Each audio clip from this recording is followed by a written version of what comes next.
회복을 경험하는 세대라는 제목으로 오늘 하나님의 말씀을 함께 나누겠습니다. 회복을 경험하는 세대입니다. 제가 교육전도사 때의 일입니다. 어느 날 이 교육부서 활동 물품이 담긴 택배 상자들이 여러 개가 도착했어요. 그거를 다른 쪽에 옮기려고 여러 개를 쌓아서 바닥에 밀면서 이동을 했는데 그만 중심을 잃고 넘어진 거예요. 거기까지는 괜찮았는데 제 온몸의 중심이 이 왼쪽 새끼손가락에 쏠리면서 넘어졌어요. 그러니까 새끼손가락이 멀쩡하지 않았겠죠. 다행히 뼈에 금이 가진 않았지만 인대가 늘어났습니다. 그런데 이게 얼마나 안 났던지 한 달이 가고 두 달이 가도 안 나았어요. 작은 새끼손가락일 뿐인데 너무 불편한 거죠. 통증은 다행히 한 반년 정도 조심하니까 줄었는데 또 쓰면 불편하고 아파오는 거예요. 예전에는 4, 5시간씩 피아노를 칠 수 있었다면 이제는 30분만 넘어도 무리가 오는 거죠. 그게 한 2년 정도 지났습니다. 그 시간이 저에게는 너무 힘든 시간이었어요. 아니 피아니스트도 아닌데 피아노 2년 안 쳐도 되지 않냐. 오른손도 아니고 왼손인데 거기다가 새끼손가락인데 그냥 안 쓰면 되지 않나 라고 생각하실 수도 있겠어요. 그런데 사실 피아노 치는 게 더 자세히 말하면 반주를 하는 것이 저에게는 삶이었습니다. 중학교 1학년 때부터 교회에서 반주를 시작했는데 하나님이 이것을 통해서 저를 깊이 만나주시고 치유해 주시고 세워주셨기 때문이에요. 찬양사역에 대한 그런 꿈도 주셨고 결국에는 주님이 바라시는 목회자로서 세워지는 과정까지도 인도해 주셨어요. 하나님을 찬양하는 이 반주가 하나님과 깊은 관계를 누리고 영적으로 어렸던 제가 점점 성숙해져가는 통로였던 거예요. 그러니까 제가 얼마나 답답했겠습니까? 조금만 하면은 불편하고 조금만 하면 아픈 거예요. 그래도 참으면서 그렇게 주님 앞에 나아갔어요. 그런데 어느 순간이 딱 지나니까 1시간이 넘어가도 괜찮은 거예요. 2시간도 괜찮은 거죠. 회복된 것입니다. 그때 제 마음이 어땠을까요? 진짜 너무 기뻤어요. 너무 마음이 좋았어요. 이제 내가 다시 주님이 주신 손으로 주님 원하실 때까지 주님 찬양할 수 있구나 라는 마음이 들었습니다.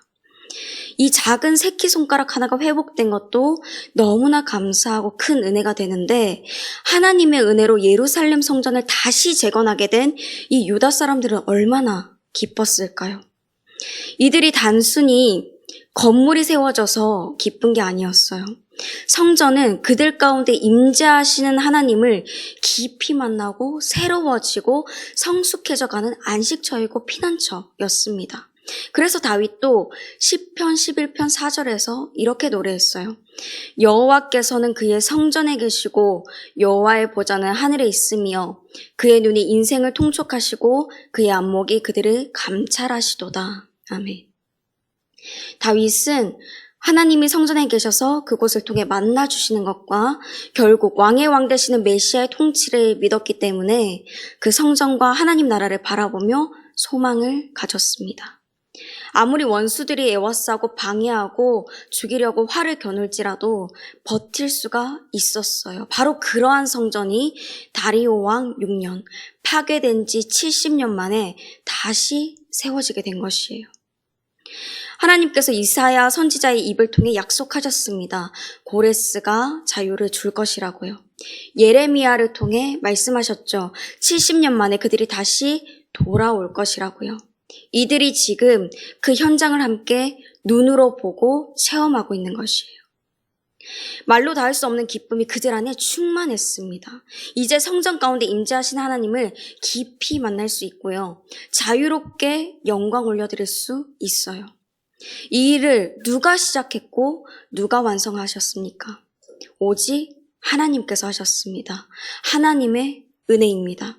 오늘 본문의 13절 끝에 신속히 준행하니라 14절 중반에 성전 건축하는 일이 형통한지라 14절 끝에 성전을 건축하며 일을 끝내되 15절 끝에 성전 일을 끝내니라. 이 모든 것은 고레스, 아닥사스다, 다리오 왕의 권력과 능력으로 된 게 아니라 유다 백성들이 자신들의 힘으로 이루어낸 것이 아니라 오직 이 일을 위해 그들을 사용하신 이스라엘 하나님의 명령으로 되었습니다. 22절에서 말씀하시죠. 즐거움으로 이랫동안 무교절을 지켰으니 이는 여호와께서 그들을 즐겁게 하시고 또 아수르 왕의 마음을 그들에게로 돌려 이스라엘의 하나님이신 하나님의 성전 건축하는 손을 힘있게 하도록 하셨음이었더라. 아수르를 정복한 페르시아 왕 고레스, 다리오, 그리고 후에 에스다를 돕는 아닥사스다 왕을 통해서 성전 건축을 주님이 이루셨습니다. 때로 우리 안에 교만한 마음이 들어서 잘 해결되지 않고 힘들었던 일들이 풀리게 됐을 때 이런 생각이 들 수 있습니다. 내가 이만큼 노력해서, 내가 이만큼 시간과 물질과 마음을 쏟았으니까 잘 된 거다. 혹은 내 주변에 이렇게 힘 있는 사람이 있어서 다 그 사람 덕에 잘 되었다. 라고 하는 거죠. 우리가 이루었다. 그런데 이게 뭘까요? 착각입니다. 착각이죠. 아무리 사람이 탁월하다 할지라도 하나님의 지혜와 비길 수가 없습니다. 미칠 수가 없어요. 아무리 서로의 마음이 맞다고 해도 그들이 하는 것이 하나님의 뜻에 맞지 않으면 이루어질 수가 없는 것입니다. 하나님만큼 높아지기 위해 바벨탑을 높이 쌓았던 자들을 우리가 기억해 봅시다. 그들이 얼마나 잘 협동했습니까? 같은 언어를 사용할 뿐만 아니라 모두 한 마음 한 뜻이 되어서 바벨탑을 지었어요. 그런데 하나님의 뜻이 아니라 그들의 욕심으로 지은 것이기 때문에 바벨탑은 한순간에 무너져 버리고 말았습니다. 하나님의 말씀 하나로요. 그들이 다 온 지면에 흩어지고 언어도 다 흩어졌어요. 우리는 기억해야 합니다. 성전을 회복시켜 주시듯이 우리를 온전히 회복시켜 주시고 다시 살게 하시는 분은 오직 우리 주님밖에 없습니다. 사도 바울이 고린도전서 15장 15절에서 이렇게 고백합니다.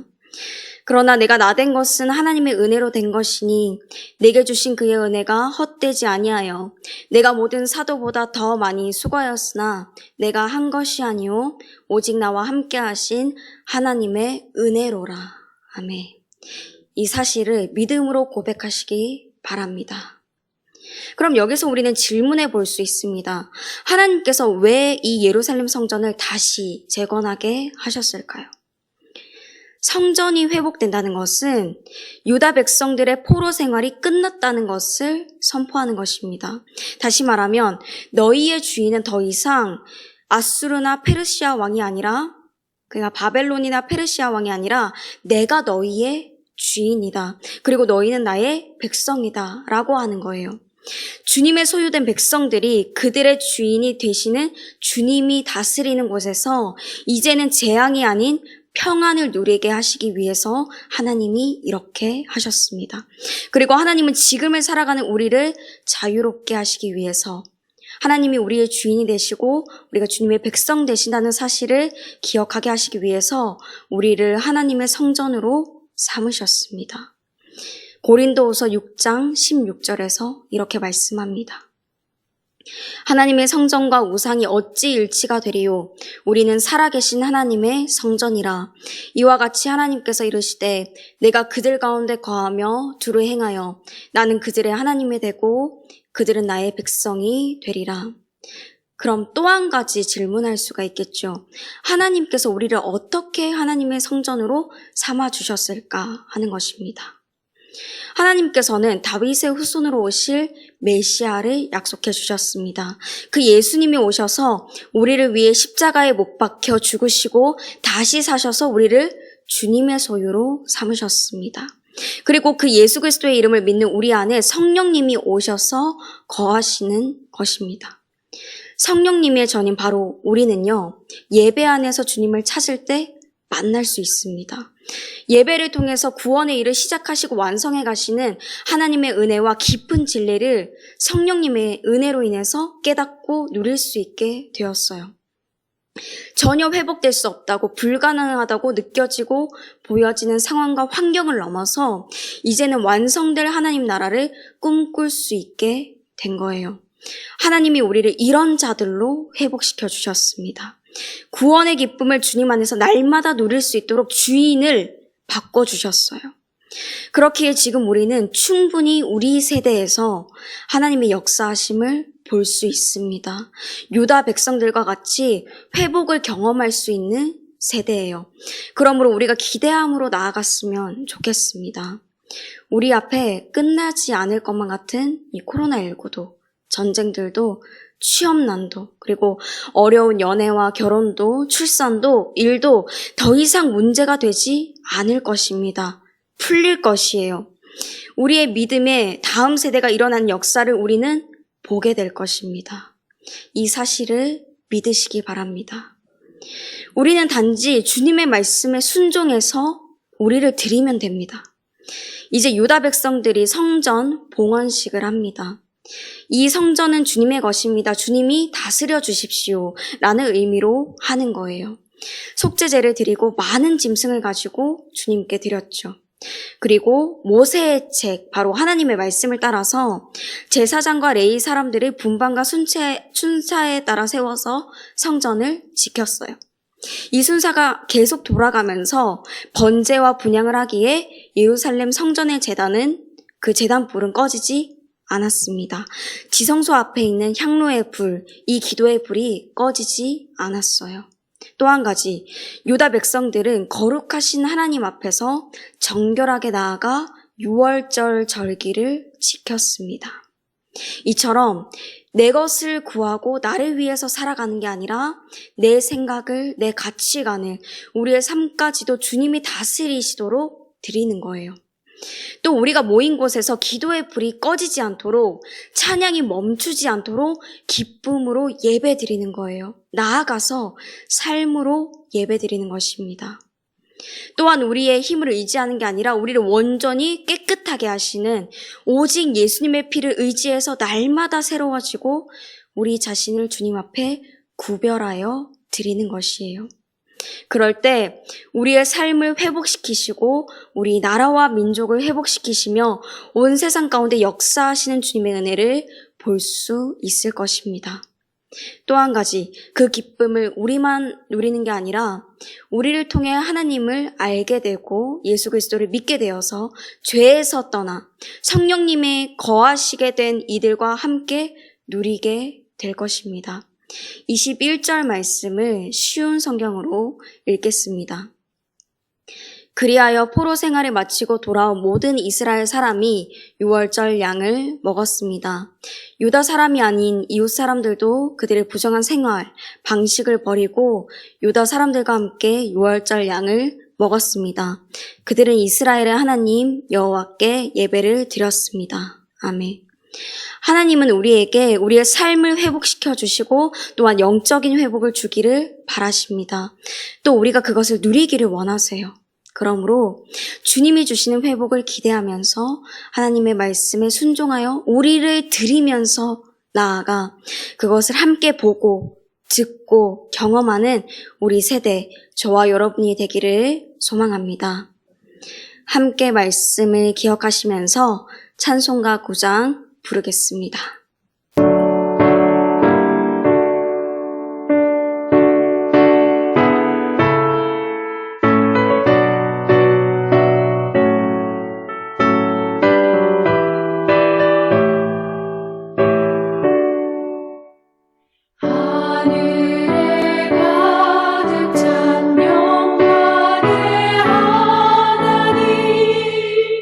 온 땅에 충만한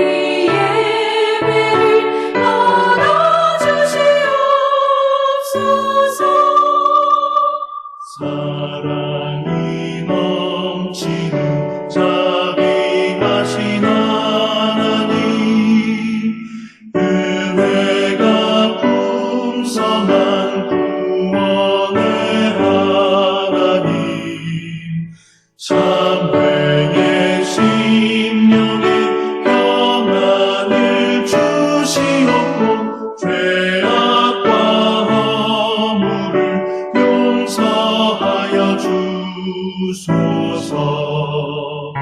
찬송과 영광과 생명 구원의 하나님,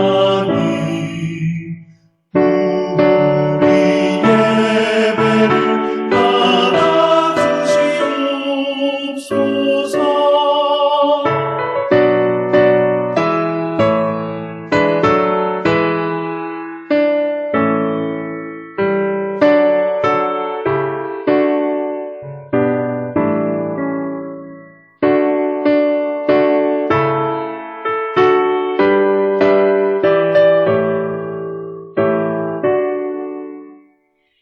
연약한 심령을 굳게 세워주시고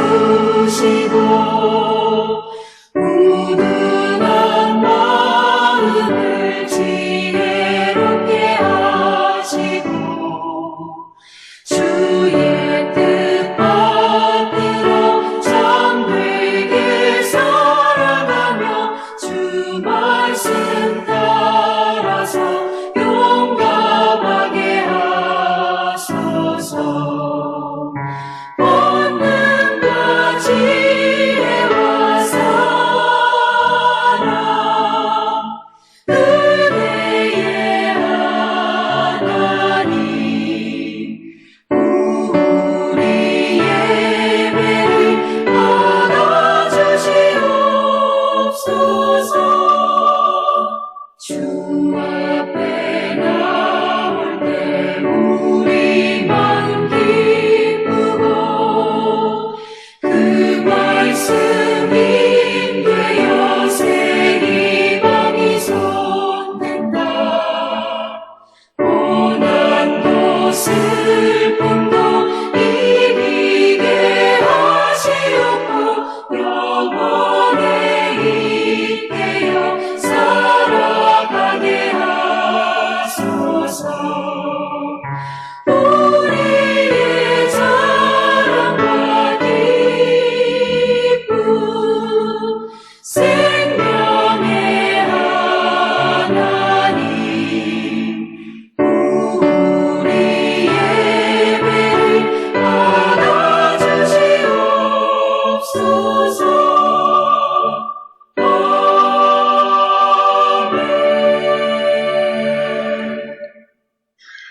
주기도문 하시겠습니다. 하늘에 계신 우리 아버지, 아버지의 이름을 거룩하게 하시며 아버지의 나라가 오게 하시며 아버지의 뜻이 하늘에서와 같이 땅에서도 이루어지게 하소서. 오늘 우리에게 일용할 양식을 주시고 우리가 우리에게 잘못한 사람을 용서하여 준 것 같이 우리 죄를 용서하여 주시고 우리를 시험에 빠지지 않게 하시고 악에서 구하소서. 나라와 권능과 영광이 영원히 아버지의 것입니다. 아멘.